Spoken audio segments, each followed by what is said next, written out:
그리스도인으로 하나님의 사람으로 이 세상을 천국으로 살아갈 수 있도록 모든 힘과 능력들을 이 시간 공급해 주시기를 간절히 기도합니다.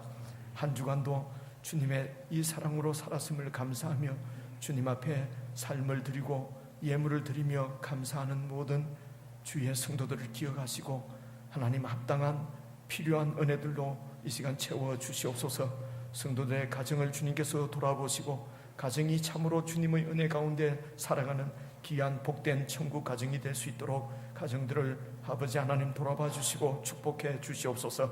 가정의 모든 가족들이, 교회의 모든 식구들이 무슨 일을 하든지 주님 앞에 하는 것처럼 행하여서 생업의 현장 가운데서도 하나님을 경험하고 하나님을 누리며 살아가는 그런 귀한 은혜의 시간들이 되도록 도와주시옵소서. 하나님, 성도들에게 허락하신 생업 현장이 무거운 짐이 되지 않게 하시고 주님을 섬기는 기쁨과 감사의 장소가 될 수 있도록 은혜 베풀어 주시옵소서.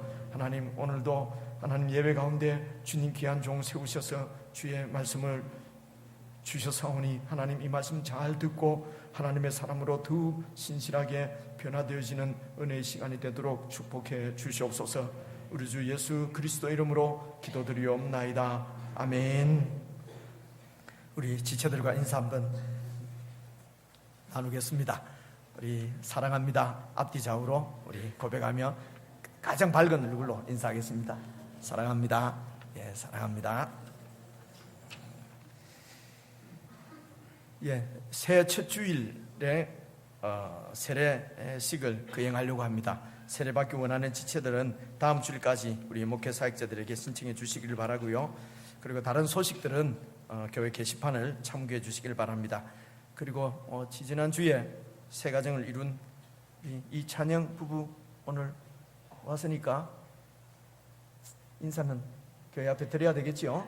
예, 앞으로 나와서 교회 앞에 인사하고 우리 축복하면서 마음껏 그렇게 박수로 축복을 하십시다. 예, 이찬영, 신재습 형제 맞지요? 내가 2주가 지나서 이름을 잊어버렸나? 자, 앞으로 서서. 그래서 지금 우리 방송실에는 이제 또 새로 우리 박진경 자매가 이렇게 봉사하게 되었습니다. 혹시 찬양 준비 안 했지요? 자, 그러면 여러분 이 새 가정을 여러분 정말 축복하고 축하하는 마음으로 다시 한번 크게 박수해 주십시오. 차렷 경례.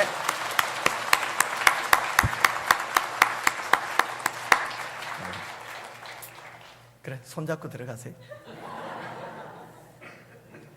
그리고 우리 근현 형제가 왔어요. 예, 미국에 유학 중인데 아마 한국에 이렇게 잠시 들어왔는데 또 이렇게 예배 드리러 왔습니다. 여러분 그 교제 시간에 좀 많이 격려도 해주시고 좋은 교제가 있기를 바랍니다. 그 자리에서 한번 일어났으면 좋겠는데 근현이 어디 있어? 제가 이제 중학교 고등학교도 보고 지금 보니까 모르겠어요. 예, 우리 환영하면서 박수 한번 해주십시오.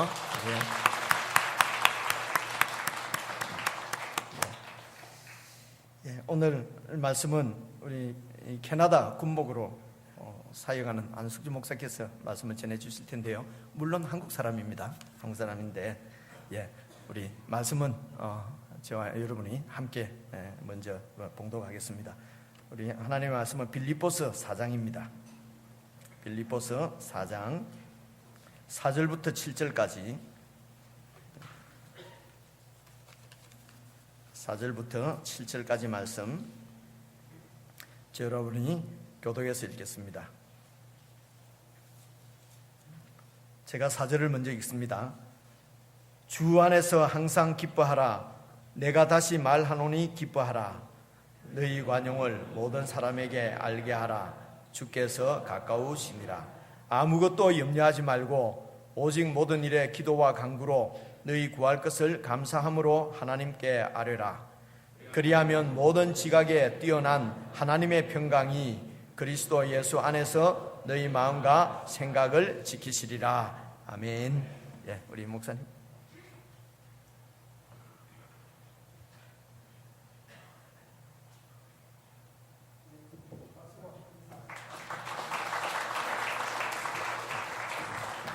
네, 반갑습니다, 여러분. 예, 저는 캐나다 군에서 군종 목사로 사역 중인 안석주 목사입니다. 우리 최정식 목사님하고 캐나다에서 가까운 거리 한 1시간 40분 거리에서 떨어져 지냈었는데요. 그래서 제가 캐나다 현지인 교회 목회할 때에 외롭고 힘들 때마다 우리 목사님 찾아뵈면 남자들끼리 데이트도 하고, 저보다 연세는 큰형님 뻘이지만 늘 겸손하게 섬겨주시고 또 케어 주셔서 그 관계로 오늘 또 이 자리에 불러주시면 감사하고요. 또 교회 앞에 감사를 드립니다. 우리 목사님이 이제 교회 오신 꼭 1년이 되셨다고 하는데요. 우리 목사님과 성도들 모두가 많은 사람들을 주께로 돌아오게 해서 하늘의 별처럼 빛나는 귀한 삶이 되시기를 주님의 이름으로 축복합니다. 네, 기도하겠습니다. 고마우신 주님 감사합니다. 부족한 종을 부르시고 또 주의 말씀을 대언케 하시니 감사합니다. 부족한 종의 모습을 뒤로 감추시고 하나님 함께 하시고 성령 인도하셔서 우리에게는 은혜의 복된 시간 될 수 있도록 도우시옵소서. 예수 그리스도의 이름으로 감사하며 기도드립니다. 아멘. 제 아내와 제가 딸은 못 낳고요, 아들만 셋을 낳았습니다. 그래서 두 아이가 이제 대학생이고요, 막내가 이제 12학년, 한국으로는 고3이죠. 이제 내년이면 그 아이도 대학을 가게 되는데, 이 세 아이 중에 특별히 둘째 아이가 아주 좀 특이합니다. 이게 가족 이론에서도 보면 둘째 아이들이 좀 특이한 게 있는데요. 이 아이가 초등학교 한 2, 3학년 때로 기억이 되는데, 그러니까 지금부터 한 12, 13년 전 정도 된 것 같아요.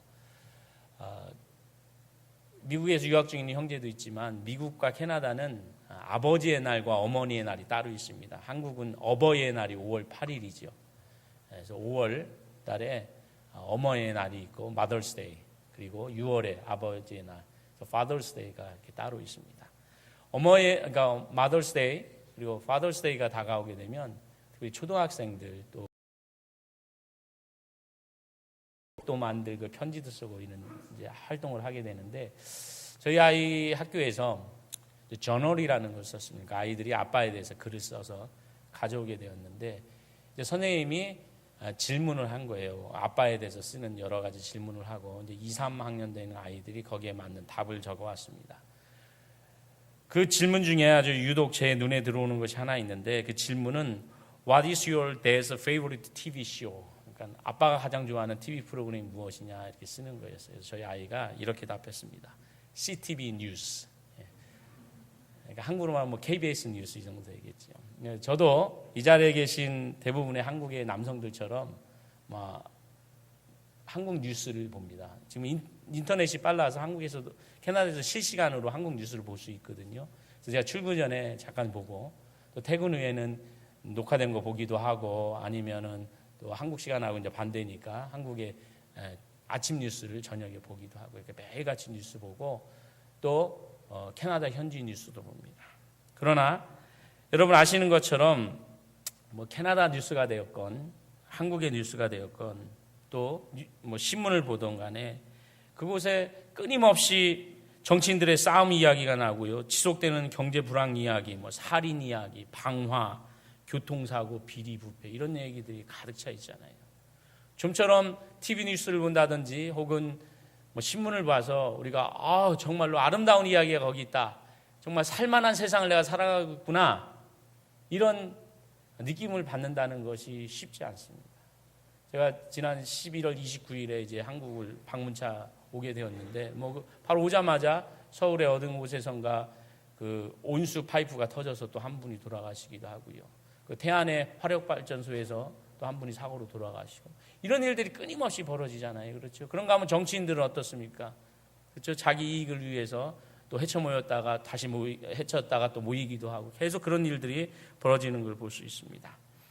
이처럼 지금도 이 시간 우리가 살고 있는 이 땅 위에서 우리의 마음을 상하게 하고 살맛을 떨어뜨리게 하는 사건들이 끊임없이 일어나고 있습니다. 좀처럼 기쁨으로 즐겁게 살 수 없는 세상에서 우리는 또 한 해를 마무리하고 한 해를 맞이해야 되는 그 시점에 있습니다. 그러면 정말 우리가 살고 있는 이 세상은 기쁨으로 살 수 없는 곳일까요? 즐겁게 살 수 없을 것인가요? 그런 고민을 하다가 성경은 어떻게 말씀하시는가? 분명히 얼마든지 기쁨으로 살 수 있는 곳이라고 우리들에게 가르쳐주고 있습니다. 이 땅에 사는 우리들이 기쁨을 누릴 수 있는 것이 몇 가지 있다고 하는데, 먼저 소개를 하자면요. 첫 번째는 자연으로부터 우리는 즐거움과 기쁨을 누릴 수 있다고 합니다. 저희 부모님이 충북 청주에 살아 계시고요. 제가 이제 고향이라 여기 김해까지 처음으로 운전을 하고 왔는데요. 한 3시간 정도 오면서, 제가 살고 있는 캐나다 온타리오는 산이 없는 지역이거든요. 그래서 산을 잇고 살았었어요. 그런데 거기서 여기까지 3시간 운전하는데, 대한민국의 국토는 70%가 산이잖아요. 그렇죠? 예, 동네 앞산뿐만 아니라 정말 높은 산들이 많고요. 이 해 뜰 무렵이 되니까 이 산과 그 하늘 사이에 거기에 이제 붉은 빛이 이렇게 도는데 너무너무 멋있는 거예요. 그리고 금강휴게소에서 잠깐 쉬었다 왔는데, 경부선 금강휴게소에 그 앞에 절벽이 이렇게 보이잖아요. 병풍처럼. 그리고 새벽이라 어두웠지만 강물이 흐르는 것이 너무너무 멋있어요. 이처럼 자연을 볼 때 기쁨을 누리죠. 여러분, 캐나다 하면 자연에 어떤 것이 생각나십니까? 나이아가라 폭포겠죠. 나이아가라 폭포로 가면요, 얼마나 좋은지 몰라요. 가슴이 펑 뚫리는 것 같지요. 우리 목사님 목회하셨던 그 사스카천주에 가면은 수십 킬로, 수백 킬로를 달려도 그냥 지평선밖에 없거든요. 여름에 가면 장관입니다. 밀밭이 쫙 들려서 지평선밖에 보이질 않아요. 여름이면은 유채꽃밭이 수십 킬로 이어져 있습니다. 이처럼 자연을 통해서 우리는 즐거움을 누릴 수가 있습니다. 그래서 캐나다에는 로키 산맥이 있죠. 우리 목사님 목회하셨던 곳에서도 한 8시간 정도 거리인데, 거기 가면 캘거리라고 하는 도시가 있는데, 캘거리 사람들은, 한국 분들은 그렇게 말하시더라고요. 천당과 캘거리의 거리는 3cm다. 그 정도로 아주 살기에 아름다운 그런 곳입니다. 그런가 하면 우리 인간들은요, 무엇인가를 얻었다는 것 때문에 기쁠 때가 있습니다. 한번 여러분 생각해 보세요. 우리 어른들께서, 오늘 학생들이라도 첫 봉급을 받았었을 때 그날을 기억하십니까 혹시? 그렇죠. 이제까지는 부모님이 보태주시고 아니면 뭐 이렇게 일을 하다가 내가 직장을 얻어서 첫 봉급을 받을 때 두둑한 월급 봉투를 받았을 때, 그것을 통해서 부모님의 속옷을 사드리고, 그때 무엇인가 얻었을 때의 기쁨이 있습니다. 그런가 하면 나의 영원한 배필을 만났을 때, 그 배필과 함께 데이트하던 그때, 또 그 배필과 결혼을 하고 나의 모습과 똑같은 첫 아이를 낳았을 때의 그 감격은 무엇과도 비교할 수 없습니다. 여러분, 얼마나 기쁘셨습니까? 그리고 얼마나 즐거우셨습니까? 그리고 마지막으로 무엇인가를 우리 인간들이 성취했을 때 큰 기쁨을 얻습니다. 사전 5기 챔피언의 신화로 유명한 홍수환 선수 일화를 잘 아시잖아요. 1974년 7월 3일 남아프리카 공화국에서 세계복싱협회 WBA 벤터급 타이틀전이 있었습니다. 아놀드 테일러라고 하는 챔피언을 상대로 이제 홍수환 선수가 도전을 하게 되는데요. 15회를 마치고 나서 판정승을 거둬서 세계 챔피언이 되죠. 그 당시 대한민국의 전국 방방곡 곳에 이제 이 경기가 중계가 되었고요. 챔피언이 된 홍수환 선수에게 기자가 마이크를 갖다 대는데, 그때 이제 어머니하고 전화 통화를 하잖아요. 그때 홍수환 선수가 뭐라고 이야기합니까? 엄마, 나 챔피언 먹었어. 창피한 그런 거 없잖아요, 그죠? 20대 중반의 청년이 엄마라고 부르면서 모든 사람이 보는데도 너무너무 기쁘고 즐거운 나머지 엄마, 나 챔피언 먹었어 소리를 막 질러댑니다. 이처럼요, 우리는 무엇인가를 얻었을 때 기쁨을 누리지요. 그런데 제가 소개한 것처럼 자연 환경을 통해서 무엇인가를 얻었을 때, 그리고 무엇인가 성취했을 때 누리는 이런 기쁨들의 특징이 하나 있습니다. 그것은 일시적이라는 것이죠. 영원할 수 없다는 것입니다. 여러분, 오늘도 결혼하셔서 인사하신 분들인데, 제가 저주하는 게 아니라 오늘의 기쁨과 그 행복이 영원하시기 바랍니다. 그런데 이게 시간이 지나면 저도 죄송합니다. 저도 결혼한 지 이제 22년 차인데, 그때 기쁨이 지속된다면 얼마나 좋겠어요, 그렇죠? 근데 그게 지속되지 않거든요. 첫 아이 낳았을 때 정말로요, 저희 아이가 이제 지금 대학생인데, 그 아이 처음 낳았을 때 정말 소름이 끼치도록 제가 감사하고 기뻤어요. 근데 키우다 보니까 그런 감사 기쁨이 없어지고, 때로는 좀 귀찮기도 하고 그렇잖아요, 그렇죠? 그런가 하면 제가 나이아가라 폭포를 1년에 한 2-3번씩은 가거든요. 손님들 오면 가고, 저희 집에서 한 4시간 거리인데, 그리고 제가 아내랑 가기도 하고. 그런데 그 감흥이라는 것이 첫 번째 봤을 때하고는 달라요, 지금은. 갔다 오면 일시적이지요.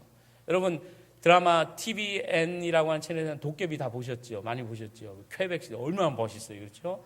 지난 여름에 가을에 제가 또 다녀왔어요. 저희 집에서는 6시간 거리인데, 근데 너무너무 멋있어요. 근데 갔다 오면 뭐 하루 이틀 정도 멋있었다. 근데 이 시간이 지나면 그런 감흥이 없어지거든요. 이처럼 우리가 세상에서 누릴 수 있는 기쁨이라는 것이 영원하지 못하지요. 그래서 우리 조상들은 그런 기쁨을 뭐라고 표현했냐면 일장춘몽이라고 표현했습니다. 하룻밤 꿈에 불과하다는 거죠. 우리가 세상에서 누리는 기쁨과 즐거움은요, 우리가 꿈꾸고 나면 끝이잖아요. 그렇죠? 어젯밤에 혹시 꿈꾸셨어요? 오늘 일어나면 아무것도 아니잖아요. 마찬가지라는 얘기입니다. 자, 그러면 진정 무엇을 통해서 우리의 삶을 진정한 기쁨 가운데 살 수 있을까? 저는 3가지 우리가 초점을 맞춰야 할 것을 말씀드림으로 나누도록 합니다. 제가 오늘 제목을 그리스도의 기쁨이라고 나눴죠. 제가 영어권에서 목회를 하지요. 영어권에서 살잖아요. 그래서 영어를 오늘 좀 써보려고 여러분과 쓰려고 하는데요. 기쁨이라고 하는 단어는 영어로 joy라고 합니다. 많이 아시는 단어죠, 그렇죠? J-O-Y. 저희 막내 아들도 제가 사실은 딸을 낳으려고 하다가 또 아들을 낳아서 조금 서운했는데 그 아이 영어 이름을 조이로 지었습니다. 물론 스펠은 조금 다르지만 조이를 한번 나눠보겠습니다. 첫 번째는요, 우리가 진정 이 땅 위에서 기쁨의 삶을 살기 위해서 예수 그리스도에게 초점을 맞춰야 됩니다. 예수를 영어로 Jesus라고 하잖아요. 그죠? Focus on Jesus, J. 예수님. 베드로전서 1장 8절과 9절은 이렇게 말씀합니다. 예수를 너희가 보지 못하였으나 사랑하는도다. 이제도 보지 못하나 믿고 말할 수 없는 영광스러운 즐거움으로 기뻐하니 믿음의 결국 곧 영혼의 구원을 받음이라. 여러분, 자, 한 200여 분 앉아 계신 것 같은데 혹시 예수 그리스도를 눈으로 보신 분이 있으시면 손 들어 보십시오. 없으십니까? 한 분도 안 계세요, 여기에는? 우리 목사님도 제가 1부 때 여쭤봤더니 아직 못 뵈셨다 그랬는데 저도 예수를 보지 못했습니다. 사실은 눈을 보지 못했어요. 오늘 베드로전서가 얘기하자. 예수를 너희가 보지 못하였으나 사랑하는도다. 그 이유는 뭡니까? 우리가 기뻐할 수 있는 이유는 우리의 영혼이 구원을 받았기 때문이군요. 예수님은 우리의 눈으로 볼 수 없고 귀로 만질 수는 없지만 그 사랑을 받아서 우리가 구원을 받았기 때문에 우리가 하루하루의 삶을 기쁨으로 살 수 있는 것입니다. 그리스도인이라고 한다면 예수에게 초점을 맞춘다는 의미는요, 이제 뭐 다음 주면 성탄주일인데 예수 그리스도를 2000여 년 전 저 예루살렘의 마옥간에 누워있는 그분으로 느끼는 것이 아니라 하루하루 우리의 삶 속에서 내 마음속에 모시고 나와 함께 하시는 분으로 믿는 것, 그것이 진정한 그리스도인이고요, 그 가운데 우리는 기쁨을 누리게 되는 것입니다. 갈라디아서 2장 20절은 이렇게 말씀하십니다. 우리 다 같이 읽겠습니다. 내가 그리스도와 함께 십자가에 못 박혔나니 그런즉 이제는 내가 산 것이 아니요 오직 내 안에 그리스도께서 사신 것이라. 이제 내가 육체 가운데 사는 것은 나를 사랑하사 나를 위하여 자기 몸을 버리신 하나님의 아들을 믿는 믿음 안에서 사는 것이라. 아멘. 우리 예수님이 이 땅에 오셨어요. 내가 그분을 찾은 것이 아니라 그분이 나를 찾아오셨고요, 나의 죄를 용서하기 위해 십자가에 돌아가시고 그 가진 모진 고통을 다 당하시고 3일 만에 부활하셔서 우리에게 새 생명을 주셨습니다. 그렇기 때문에 우리가 그분의 죽음과 부활로 인하여 오늘도 기쁨을 가지고 살아갈 수 있게 된 것입니다. 여러분, 제가 조금 전에 우리에게 기쁨을 줄 수 있는 3가지를 말씀드렸지만 또 한 가지가 있다면 아마는 우리가 기쁨을 얻을 수 있는 것은 선물이라고 생각합니다. 선물 한 번도 안 받아보신 분 혹시 있으면 손 들어보세요. 다 선물 받았죠. 특별히 결혼하기 전에 예비 신랑이 예비 신부에게 아마 큰 선물을 주셨을 거예요. 예비 신부는 예비 신랑에게 또 큰 선물을 주셨겠죠. 제가 사실 손목시계가 여러 개 있는데 지금 차고 있는 이 손목시계를 2년 동안 다른 거 정말 한 번도 안 차고 2년 동안 이 손목시계만 차게 됩니다. 왜냐하면 저희 3형제가 나름대로 이제 고등학교를 진학하고 이러면서 아이들이 일을 하기 시작했거든요. 그래서 저에게 사준 가장 비싼 선물이었습니다. 근데 비싸라기보다도 제가 갖고 싶은 것을 아이들이 어떻게 알았는지, 이것은 흔히 스마트 시계라 그러잖아요. 삼성 S3 스마트 워치인데 아이들이 이거를 재작년 성탄절에 저에게 사준 거예요. 얼마나 기뻤는지 몰라요. 그래서 정말 며칠 동안은 이리로 돌려보고 저리로 돌려보고 이것도 눌러보고 저것도 눌러보고 막 이렇게 했었어요. 내가 정성기로 사랑을 주었던 그 아이들이 나를 위해서 선물 줬거든요. 너무너무 기쁜 거예요. 즐거운 겁니다. 자, 특별히 캐나다 사람들은요, 성탄절이 되면 모두 선물을 주고받습니다. 저도 이제 오기 전에 아내를 위해서, 제가 이제 23일 날 귀국하게 되면 시간이 없어서 오기 전에 아내를 위해서 또 아이들을 위해서 선물을 다 준비하고 왔어요. 그런데 이런 선물이 어떻습니까, 여러분? 이 선물은 잠시 있다 없어지는 것뿐이에요. 작년에 받은, 기억도 안 나네요. 작년 크리스마스 때 어떤 선물을 받았는지. 2년 전에 받은 선물은 여기 있으니까 기억이 나는데. 그런데 아마도 이 시계가 지금은 제가 2년째 차고 있지만 아마 3년 후, 4년 후가 되면 아마 배터리가 다 이제 수명이 짧아져서 못 사용하게 될 것 같아요. 그때가 되면 제가 이 시계를 더 이상 차지 않겠죠. 우리가 얻게 되는 선물 역시 일시적이라고 하는 특징을 갖고 있습니다. 그러면 우리에게 영원한 선물이 있다라고 한다면, 그리고 가장 큰 선물이 있다라고 하면 무엇일까요? 그것은 바로 성경의 수많은 곳에서 소개하고 있는 우리 주 예수 그리스도십니다. 에베소서 2장 8절은 바로 우리 주 예수 그리스도를 선물이라고 표현하는데요. 다 같이 아시는 말씀이니까 읽도록 하지요. 너희가 그 은혜를 인하여 믿음으로 말미암아 구원을 얻었나니 이것이 너희에게서 난 것이 아니요 하나님의 선물이라. 우리가 구원 때문에, 우리가 구원받아서 하루하루 기쁘고 즐겁게 생활할 수 있다 그랬는데, 그 구원은 우리의 행위, 우리의 공로 혹은 우리의 자격, 우리가 잘나서 받은 것이 아니라 하나님의 선물이라는 거예요. 그 선물 자체가 우리 주 예수 그리스도라는 거지요. 그 선물은 영원한 것입니다. 몇 년 그냥 사용하다가 흘러버릴 이 손목시계와 같은 것이 아니라 세상 끝날까지 우리와 함께하는 분, 바로 예수 그리스도가 우리의 선물이십니다. 우리에게 새 생명을 주신 그 선물, 바로 예수 그리스도십니다. 그 선물을 받은 기쁨은요, 세상의 어떤 것과 비교하거나 바꿀 수 없는 큰 기쁨입니다. 여러분, 예수 그리스도에게 초점을 맞추는 삶을 사십시오. 진정한 기쁨을 맛볼 수 있으실 것입니다. 자, 두 번째는 어떻게 우리가 기쁨을 맛보면서 살 수 있느냐? 자, 다른 사람들에게 초점을 맞춘 거. Focus on others. J 다음에 이제 O로 했죠. Others. Others 누굽니까? 이웃들이잖아요. 그렇죠? 여러분의 가족, 우리 직장 동료, 사업의 파트너들, 학교의 친구들, 여러분 이웃들이에요. 이런 사람들을 돌보며 보살펴 줄 때에 우리는 기쁨을 누릴 수 있습니다. 자, 여러분 옆에 있는 분도 한번 보세요. 우리 목사님이 아까 사랑한다고 고백하라고 하셨는데, 이번에는 그냥 고백은 하지 마시고요. 그냥 한번 이렇게 한번 보세요. 돌아서. 자, 왼쪽 한번 보시고 오른쪽 한번 보세요. 누가 계신가? 자, 어떤 분이 아까는 안 계시는데 늦게 오셨나 한번 보시고요. 자, 한 번만 제가 더 요청을 하겠습니다. 이번에 보실 때는, 자, 그러면 나의 도움이 필요한 사람이 누굴까 한번 둘러보세요. 한 번 더 둘러보십시오. 아, 누가 나의 도움이 필요할까? 뒤도 한번 보세요. 어떤 사람이 나의 도움이 필요한 사람이 있을까? 여러분, 도움을 준다는 것은 큰 희생을 요구하는 것이 아닙니다. 한 가지 더 질문을 드리죠. 아침에도 이제 일부일 때도 제가 질문을 드렸는데, 여러분, 제가 영어를 잘하게 생겼습니까? 못하게 생겼습니까? 잘하게 생겼습니다. 감사합니다. 우리 유학하는 학생이 보면 더 정확할 것 같아요. 그렇죠? 영어 잘하게 생겼어요? 못하게 생겼어요? 거짓말 아주 잘하고 있습니다. 아주 훌륭하신 분인데. 여러분, 사실은 영어권 안에서 제가 생각하면, 우리가 이제 흔히 일반적으로 영어를 잘하려면 얼굴도 좀 더 뽀여야 되죠, 저보다. 그렇죠? 코도 좀 삐쪽하고 뭐 그런 사람이 더 영어를 잘하겠죠. 저는 영어를 정말 못해요.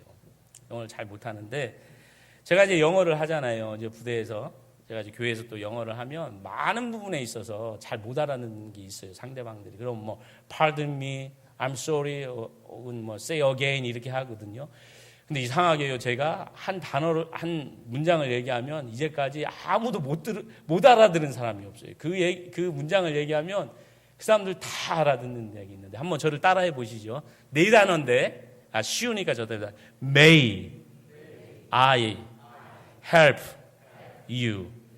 자, 한번 따라해 볼까요? May I help you. 자, 무슨 뜻인지 아세요? 무슨 뜻인지? 예? 무엇을 도와드릴까요? 그렇죠? May I help you.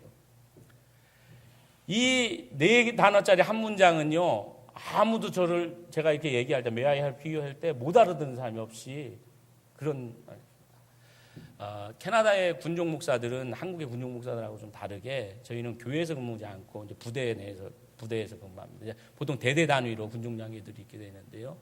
제가 있는 사무실에 이제 그러다 보면 많은 병사들이 뭐 지나가다가 들어오기도 하고 이제 자기들 필요한 게 있으면 들어오고 뭐 상담할 것이나 고민 또 여러 가지 있으면 들어와요. 그 부대원들뿐만 아니라 그 가족들도 그 이제 특별히 이제 와이프나 이제 그 남편들이 와서 여러 가지 도움을 구하게 되는데요. 보통 아는 사람들이 제 사무실로 들어오면 제가 Hey, 뭐 Hi, how are you 이렇게 얘기를 하겠죠. 근데 처음 오는 사람이 오면 제 사무실을 잘못 찾아온 걸 수도 있고, 뭐 그러니까 제가 항상 어떻게 보면 이렇게 노크해서 저한테 딱 들어오면 제가 어떻게 반응하냐면 금방 한 걸 따라해 보시죠. May I help you?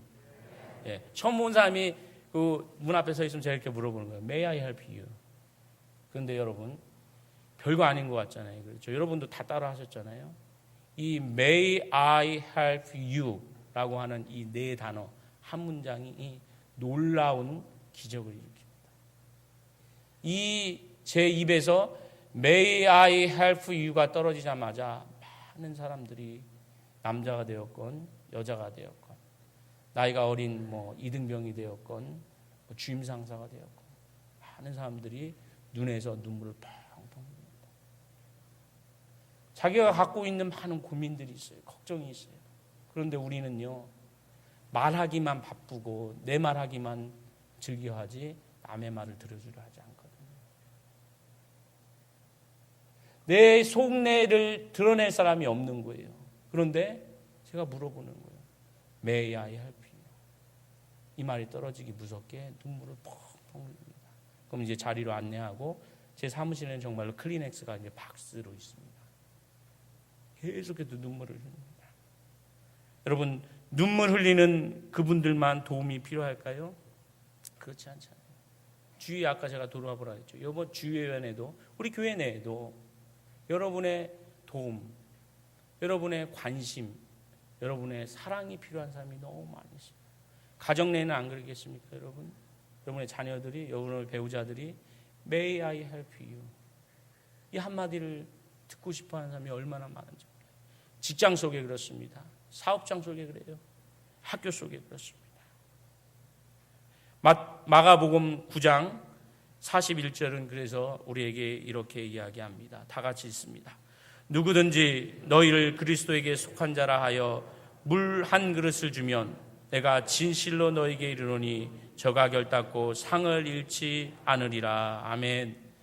여러분 우리 주님 앞에 상 받는 것처럼 큰 게 어디 있겠어요. 그렇죠? 그런데 어떤 사람에게 우리 주님이 상을 주신다고요?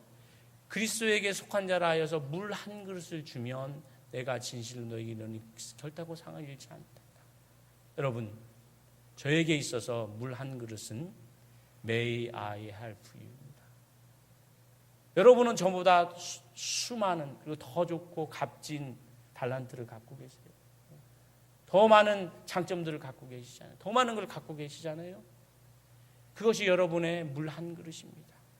그것을 통해서 여러분이 이웃을 향해서 가족을 향해서 교우들을 향해서 직장 동료를 향해서 베푸신다면 우리 하나님께서 그 상을 결코 잃지 않으리라고 말씀하셨습니다. 그런데 여러분 방금 읽은 말씀이 41절 말씀이잖아요. 그 다음 말씀 한번 보겠습니다. 42절에서는 완전히 반전이 되는데요. 42절도 다 같이 읽겠습니다.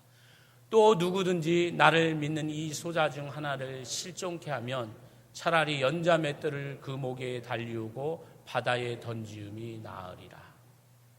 무서운 말씀이 나옵니다. 칭찬의 말씀이 나오더니 저주의 말씀이 나오는 거잖아요. 어떤 사람? 한 영혼을 실족케 하는 사람, 연자 맷돌. 손으로 가는 맷돌도 무거운데요. 소나 말이 돌려야 되는 커다란 돌덩이, 바위보다 큰 그 맷돌을 목에 두르고 바다에 던지면 어떻게 되겠습니까? 살아남지 못한다는 얘기예요. 제가 이제 저희 모교회, 제가 자란 교회가 50년 동안 목사님이 딱 2번 바뀌었어요. 첫 번째 목사님이 27년을 목회하시고요. 첫 번째는 아니지만 그 목사님 하시고 은퇴하시고 그 다음 목사님이 또 24년을 목회하시고 작년에 은퇴하시고 새로운 목사님이 오셨어요. 그래서 교회를 이제 모교회를 갔더니 교회가 많이 변했어요. 지난 1년 동안 너무너무 그러니까 좋게 변했어요. 그런데 저희 이제 1년 이제 선배가 이제 제가 이제 형이라고 부르게 될 텐데 이 형을 만나서 식사를 했는데 너무너무 교회 자랑을 하는 거예요. 교회 가는 게 너무 즐겁다는 거예요. 그런데 이제 속상한 일 한 가지를 얘기를 하는데 자기가 이제 지난번 목사님을 별로 안 좋아해서 교회를 이제 잘 안 간 거예요. 주일만 간신히 가다가 새로운 목사님 오시면서 너무너무 은혜를 받아서 이제 수요예 예배를 참석하게 된 거예요. 그런데 첫날 수요 예배를 가던 첫날 예배를 마치고 나오는데 또 다른 형이 또 다른 선배가 등을 막 치면서 그러는 거야. 야, 수요일 날 웬일이야? 이렇게 자기한테 묻더라는 거예요. 자기는 그래도 수요일에 교회 나오니 너무 반갑네. 앞으로 계속 봤으면 좋겠다. 뭐 이런 식으로 얘기할 줄 알았는데 그럴 때 야, 수요일에 교회 웬일이야? 이렇게 하더라는 거예요. 가슴에 상처를 너무 받았대요. 우리의 말 한마디가 May I feel you 이 한마디가 한 사람의 마음을 따뜻하게 또 열어놓게 만들 수 있다라면 야, 수요일에 웬일이야? 이 한마디가 그 사람을 시좋게 하게 만들고 가슴을 닫게도 만들 수 있다는 거죠. 그저 따뜻한 말 한마디. 요즘 뭐 카톡 다 하시잖아요. 그렇죠? 집사님 지난 주일에 보니 얼굴이 해숙해지시는데 어디 아프셨어요? 좋은 날 되시기 바랍니다. 하나님이 함께 하신 하루 되기 원합니다. 문자 하나 보시는 수 있잖아요. 그렇죠? 내가 만들고 있는 음식 중에 조금 더 만들어서 주일 오실 때 전달해 주실 수 있잖아요. 혹시 외지에서 방문 중인 학생들이 있다면 그 학생들 초청해서 엄마가 해주는 밥 한번 해주실 수 있잖아요. 이처럼 주변들을 위한 또한 중보의 기도도 해주실 수 있잖아요. 이런 것들, 이런 나눔과 보살핌을 통해서 우리는 이 땅 위에서 기쁨을 누릴 수 있는 것입니다. 그래서 사도행전 20장 35절은 이렇게 말씀하십니다. 범사에 너희에게 모본을 보였으니 곧 이같이 수고하여 약한 사람들을 돕고 또 주 예수의 칠이 말씀하신 바 주는 것이 받는 것보다 복이 있다 하심을 기억하여야 할지니라. 아멘. 여러분 약한 분들이 어떤 분들입니까? 여러분 주위에 살펴보면 약한 분들 정말 많아요. 믿음이 약한 분도 있지요. 육체적으로 약한 분도 있습니다. 경제적으로 약한 분도 있어요. 정신적으로 약한 분들도 계시잖아요. 그렇죠? 그분들을 돕고 도와주고 케어하고 사랑해주면 주는 것이 받는 것보다 복이 있다는 주님의 말씀이 우리의 삶 속에서 이루어져서 하루하루 기쁨으로 살아가실 수 있으실 것입니다.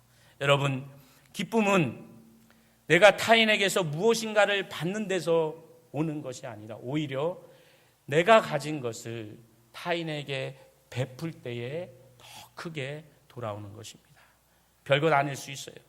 하지만 그것이 큰 기적을 이룰 수 있습니다. 특별히 내가 베푸는 그 작은 것 하나가 한 사람의 생명까지도 살릴 수 있음을 기억하시기를 간절히 바랍니다. 그 다음에 또 우리 이 땅 위에서 즐겁게 생활할 수 있는 마지막 한 가지가 있다면 그것은 focus on yourself. 나 자신, 여러분 자신을 사랑하는 겁니다. 좀 오해하실 수 있지만 성경적으로 보면 여러분 나 자신을 보살피지 않고 어찌 다른 사람을 보살필 수 있겠어요? 자, 오늘이 12월 16일입니다. 이제 딱 보름만 있으면 2018년도도 지나고 새해가 오죠. 자, 지나간 12달, 11달 반을 한번 돌아보시면서 1월 달로 돌아보겠습니다. 자, 2018년 1월이 시작될 때 여러분 어떤 목표를 가지셨죠? 계획을 세우셨을 거예요, 아마. 그렇죠? 그리고 실천 방안도 가졌던 게 있으셨습니다. 어찌 이루셨습니까? 11달 활동안? 네, 많은 부분에 있어서 우리가 작심삼일로 끝나잖아요. 아마 지금쯤 되면 새해 2019년을 준비하시면서 나름대로 마음속에 다짐하는 것들이 있으실 거예요. 이런 거 한번 해보자. 이런 거 해보자. 이러기 위해서 이렇게 한번 계획도 짜보실 거예요. 그런데 어느 날인가 제가 신문을 통해서 통계를 보니까요. 한국 사람들은 가장 많은 목표를 갖는 것이 그리고 계획하는 것이 첫째는 담배를 끊는 거라고 합니다. 새해 되면. 자, 두 번째는 뭘까요, 그러면? 두 번째는 아실 것 같은데 대답을 안 하시네요. 그렇죠. 몸무게 줄이는 거. 이게 저를 포함해서 그렇죠. 그래서 저는 요거를 이제 얘기하려고 그러는데요. 저도 매일 아침 사실 저울에 올라가거든요. 그러니까 절대 그렇게 하지 말라 그러더라고요. 저기 신문에서는 거울만 봐도 안다고. 근데 이상하게 이제 걸음이 거기부터 올라가요. 그래서 뭐 어제보다 한 2파운드가 한 1kg 줄였으면 너무너무 행복하잖아요. 그날이 아주 기쁘게 시작할 수 있는데 조금 늘면 좀 슬프게 시작하잖아요. 근데 어느 날 연말이 되어서 부부가 아내와 남편이 이제 이야기를 하는 거예요. 여보, 우리 내년에는 우리 살 좀 빼자고 절제하면서. 그래서 열심히 정말 운동을 했어요. 새해가 시작하면서 운동기계도 사고 먹는 것도 줄이고 열심히 운동하면서 그렇게 다이어트를 했습니다. 한 2주 정도 동안 몸무게도 안 졌어요. 한 2주 동안 이렇게 하면 얼마나 살이 빠질까 기대하다가 이제 남편이 먼저 저울에 올라가는 거예요. 화장실 있는 저울에 남편이 이렇게 올라가서 아래를 쳐다보는데 얼굴이 막 찡그러지고 이 화난 모습이 아니에요. 분명히 부인이 기대할 때는 어느 정도 몸무게가 줄었을 것 같은데, 그래서 부인도 여보 무슨 일이에요? 남편이 하는 거죠. 아직도 내 뱃살 때문에 숫자가 안 보여. 이렇게 얘기합니다. 제가 다이어트를 해보니까요, 아무리 운동을 해도 몸무게는 안 줍니다. 먹는 거 줄이지 않으면, 절제하지 않으면 안 되잖아요. 그렇죠? 절제하지 않으면 절대 다이어트 성공할 수 없습니다. 마라톤 선수들, 특별히 뭐 여러분 기억하시죠? 황영주 선수 같은 사람들, 현역 시절에 얼마나 날씬해요. 그렇죠? 군살이 없잖아요. 마라톤 잘하는 아프리카 선수들, 뭐 이디오피아, 케냐 선수들 하나같이 호리호리하잖아요. 그 마라톤 육상하는 선수들에서 최대의 적은 상대편 선수가 아니죠. 자기 스스로 과체중, 군살이 생기게 되면 그것이 최대의 적입니다. 군살이 생기면 뛰면 뛸 수 없어요. 그래서 히브리서 12장 1절은 이렇게 말씀합니다.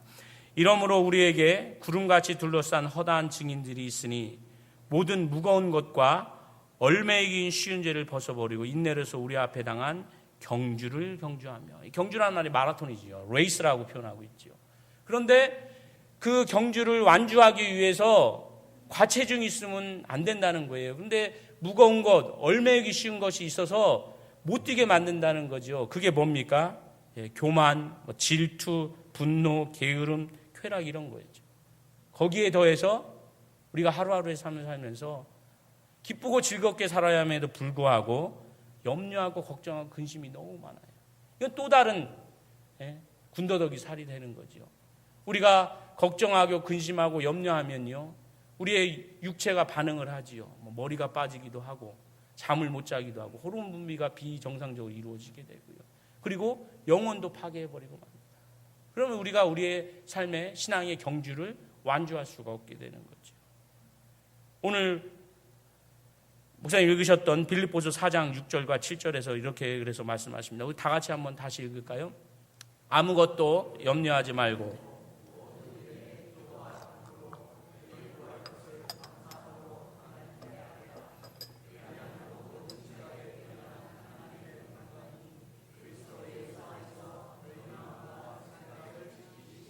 아멘.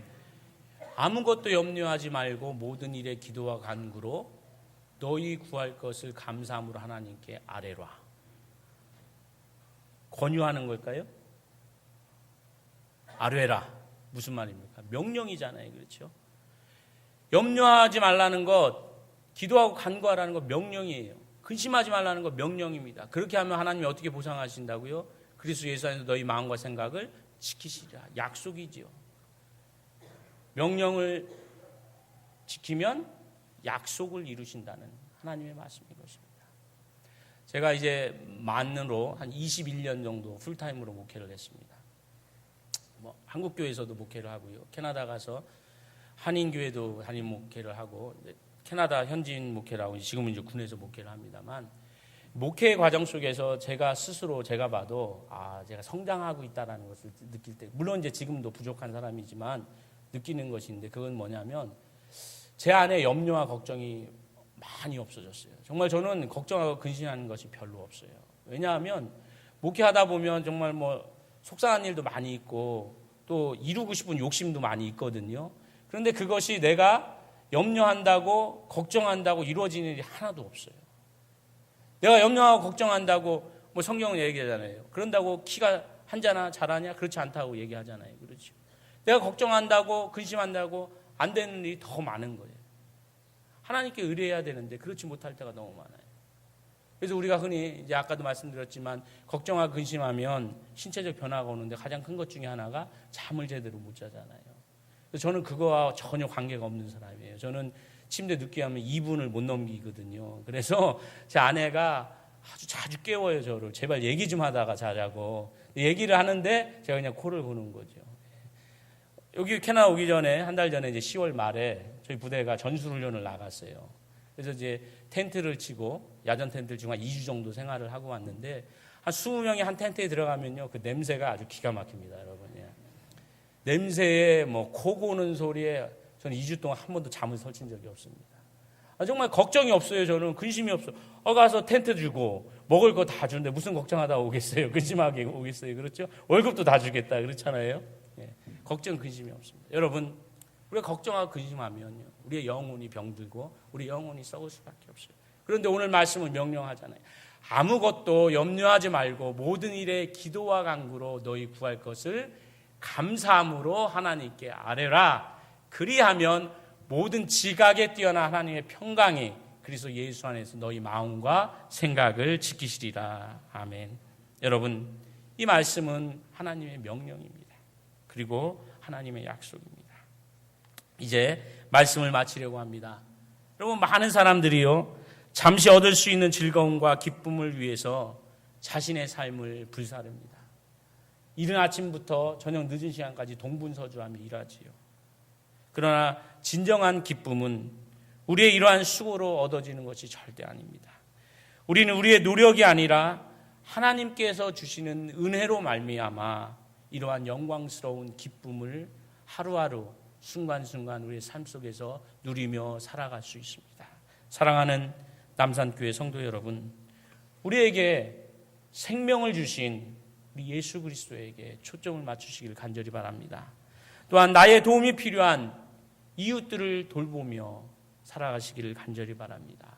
그리고 무엇보다도 하나님 안에서 나 자신을 돌보시며 살아가시기를 간절히 바랍니다. 진정 기쁨으로 가득한 하나님께 주시는 선물을 맛보며 하루하루의 삶을 살아가실 수 있으실 것입니다. 기도하겠습니다. 귀하신 주님, 하루하루의 삶이 전쟁과 같고 슬픔과 걱정과 근심을 가질 수 없는 현실 속에 살아가고 있지만 주님 주시는 선물로 인하여 하루하루 기쁨과 즐거움으로 살아가기를 원합니다. 우리 주 예수 그리스도 때문에 또 이웃을 돌봄을 통해 나 자신을 돌봄을 통해 하루하루 기쁨으로 살아가는 우리의 삶이 될수록 도우시고 인도하여 주옵소서. 예수 그리스도의 이름으로 감사하며 기도드립니다. 아멘.